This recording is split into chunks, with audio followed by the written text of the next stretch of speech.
A rare and violent tornado-like storm tore through parts of Selangor on the afternoon of October 15th, leaving a trail of destruction across Meru, Sajangkang, and Telok Panglima Garang. The vortex, described by eyewitnesses as a twisting wall of wind, uprooted road barriers, ripped roofs off buildings, and shattered the calm of suburban neighborhoods in mere minutes. Residents of Sajangkang and Meru reported that the skies darkened rapidly around 4 p.m., followed by a deafening roar and swirling winds that lifted debris into the air. "It was like a monster descending from the sky," said one local teacher from SK Sajangkang, whose school suffered extensive damage. "The roof flew off like paper. Children were screaming. We had no time to react." Footage shared on social media showed scenes of devastation. Collapsed walls, mangled rooftops, and vehicles tossed aside like toys. In Jalan Muhammad Sharif 1, Taman Daya Meru, and Jalan Pape, residents described the storm as unlike anything they had ever experienced. Among the worst-hit facilities were several schools in Kuala Langit. SK Sajangkang, SK Kampung Medan, and SRA Kampung Medan all sustained structural damage. SK Sajangkang Jaya was forced to suspend classes indefinitely after its roof was torn off, prompting immediate inspections by the Public Works Department, JKR. Public Works Minister Datuk Seri Alexander Nantalingi confirmed that structural and electrical safety assessments were underway. "We are prioritizing the safety of students and staff. No classes will resume until buildings are deemed secure," he stated during a press briefing. The Selangor Malaysian Civil Defense Force, APM, led by Colonel PA Fazlasaya Muslim, responded swiftly to the disaster. Emergency teams were deployed to assess damage, clear debris, and assist affected families. However, no official announcement has been made regarding the opening of new relief centers in Telok Panglima Garang or Kuala Langit. In a show of solidarity, Yayasan Menteri Besar Selangor, MBI, allocated RM400,000 in emergency aid to repair damaged schools and homes. Of this, RM300,000 was designated for infrastructure restoration, while RM100,000 came from MBI's Zakat Wakala Fund to support storm victims directly. "We are committed to helping our communities recover," said Ahmad Azri Zainal Noor, MBI's chief. "This is not just about rebuilding structures, it's about restoring lives." While Malaysia is not typically prone to tornadoes, meteorologists are investigating whether the storm qualifies as a true tornado or a powerful downburst. The vortex's behavior, rotational winds, concentrated damage path, and uplifted debris suggests tornadic characteristics. Experts from the Malaysian Meteorological Department, Met Malaysia, are analyzing radar data and eyewitness footage. "We observed a supercell-like formation over Selangor," said one senior meteorologist. This could be a rare case of a landspout or a localized tornado triggered by intense convective activity. In the aftermath, stories of resilience emerged. A family in Jalan Puting narrowly escaped injury when their roof collapsed moments after they fled to a neighbor's house. "We heard the wind howl and saw the sky turn greenish. My husband grabbed our children and ran," said Nurafika, a mother of 3. "Minutes later, our living room was gone." Local volunteers formed cleanup brigades, clearing fallen trees and distributing food. Religious centers opened their doors to displaced families, offering shelter and comfort. The storm has reignited discussions on Malaysia's disaster preparedness and urban resilience. Critics argue that rapid urbanization in Selangor has outpaced infrastructure safeguards, leaving communities vulnerable to extreme weather.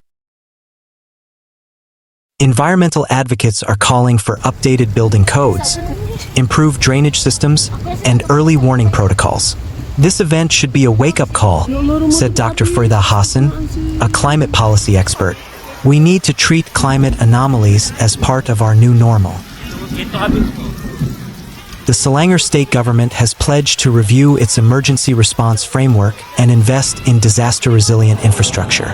A task force is being formed to assess vulnerabilities in schools, housing developments, and public utilities. Despite the destruction, the spirit of Selangor's residents remains unbroken. In Meru, neighbors shared meals under makeshift tents. In Sejangkang, students gathered in temporary classrooms, determined to continue learning. This storm tested us, said Ustaz Rahman, a community leader, but it also reminded us of our strength. We rebuild not just with bricks, but with compassion. As Selangor begins its journey toward recovery, the scars of October 15th will remain etched in memory, but so will the courage, unity, and hope that rose in its wake. Meanwhile, Selangor Menteri Besar, Datuk Seri Amiruddin Sherry, said this was due to the incident destroying many buildings and residences in the location. He said that similar incidents had happened before, but only involved village areas and rice fields in Sabak Burnham. A strong storm destroyed the house. This is one of the biggest incidents in 3 to 4 years, the strongest that has ever happened. I feel that throughout my time as Menteri Besar, this has been the strongest, he said when met after the Selangor State Sagong Tesai Excellence Awards ceremony here today. Earlier, Cosmo reported that storms and tornadoes that hit Kampung Medan, Telok Panglima Garong caused the locality to be declared a Level 1 disaster. The incident at 4:15 p.m. caused severe damage to 40 houses, 5 schools, and a community hall.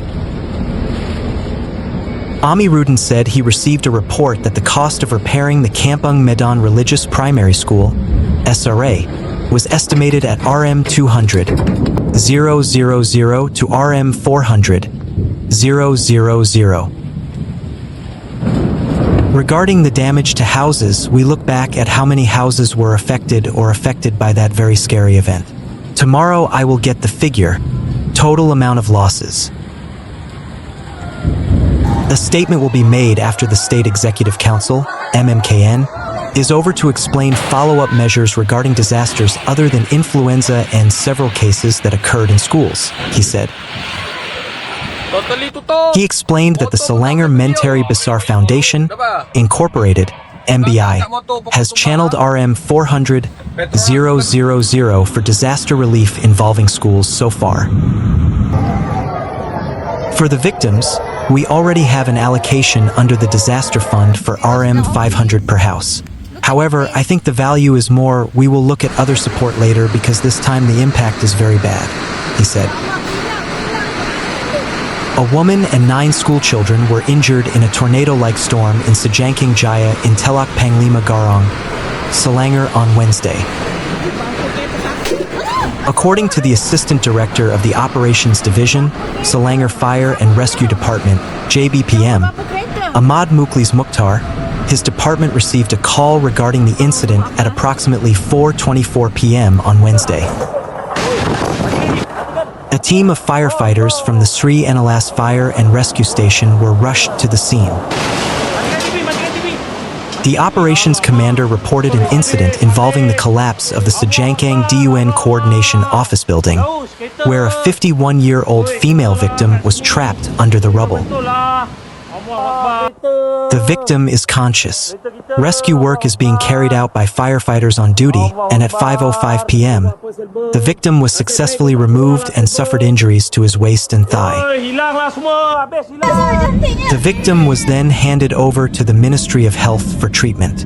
The collapse also involved a nearby Kafa Surau, and an estimated 7 to 9 Kafa students suffered minor injuries. All victims are being treated by the Ministry of Health at the location, he said in a statement. Earlier, several areas around Sejangking Jaya were hit by storms, causing trees to fall and roofs of residents' houses and schools to be torn off. The incident also caused concern among the community after the storm occurred a day after several areas in Meru. Klang experienced a similar incident on Tuesday. The incident went viral through several videos on social media sites Facebook, including a roof of a Sekolah Kebangsaan Sejangking Jaya that was blown away by a strong storm. In a 40-second video believed to have been recorded by school staff at the location, garbage, including pieces of the school roof, can be seen flying in a whirlwind. In another video, part of the school's roof was seen collapsing, causing panic among school staff. Apart from that, there is also footage of garbage filling the road and fallen trees believed to be located near the school involved. The Selangor and Kuala Langit Public Works Departments are conducting structural inspections and safety assessments on several public buildings that were damaged in Teluk Panglima Garong due to a storm this evening. Works Minister Datuk Seri Alexander Nantalinggi said Sekolah Kebangsaan Sejangking Jaya was among the premises affected when its roof was damaged.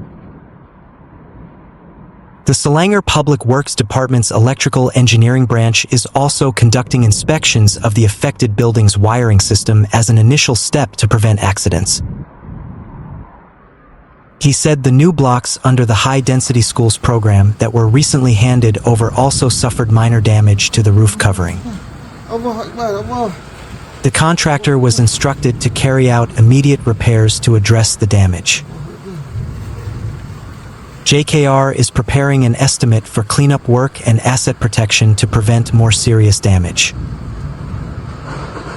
Nanta has ordered that all actions be implemented immediately and appropriately to ensure public safety.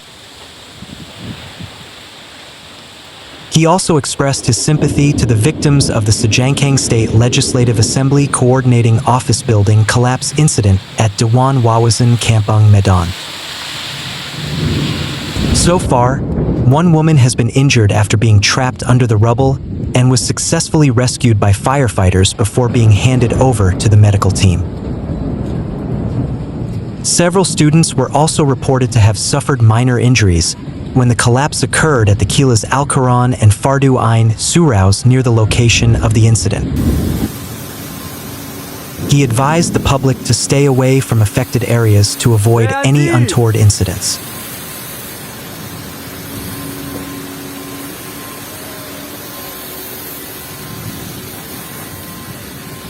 Besar sial.